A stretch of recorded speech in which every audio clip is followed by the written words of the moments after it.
আলোচনা হলে একটা মানে কারসিবিজি, আর আমার একটা লাভ হলো মন্ত্রী হয়ে একটা রাজার শহরের পৌরসভার থেকে একটা ফুল পাওয়া, এটা কম আনন্দের বিষয়। এটা কি আপনার আক্ষেপ ছিল যে আগে কখনো ফুল পাননি? আমি কিছু বলছি না, তাই ফুল পেলাম, এটাই আমার ভালো লাগে। এতদিন কি রবীন্দ্রনাথ ঘোষ চেয়ারম্যান ছিল থেকে আসেননি দাদা? এই নিয়ে আর বিতর্কিত বলে মন্তব্য করবো না।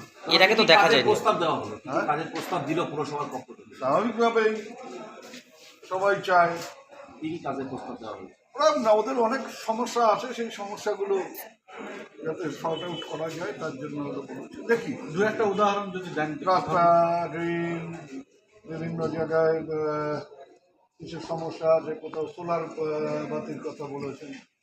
এমনি তো এর আগে আপনি বরাদ্দ করেছিলেন উত্তরবঙ্গ উন্নয়ন দপ্তরকে কুচবিহার। আমি মন্ত্রী হওয়ার পরে 14 কোটি টাকার কাজ কুচবিহার পৌরসভায় হয়েছে।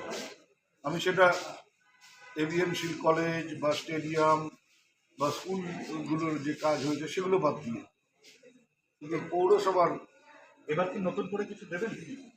সব তো ওপরওয়ালা মালিক।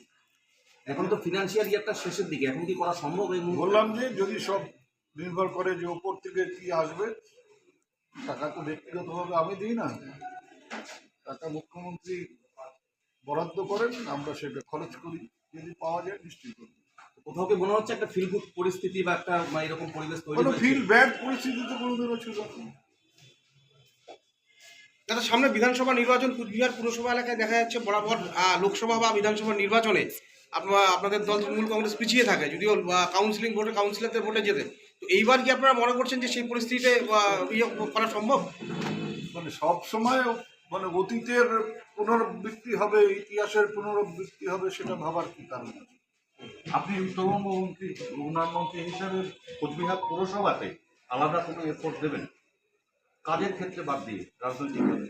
আমি তো মন্ত্রী হিসেবে তো কোনো ব্যাপার নেই, এখানে তো একটা পার্টির একজন কর্মী হিসেবে যখন যেমন ভাবে আমাকে ডাকবে আমি সেইভাবে কাজ করব। সময় দেবেন।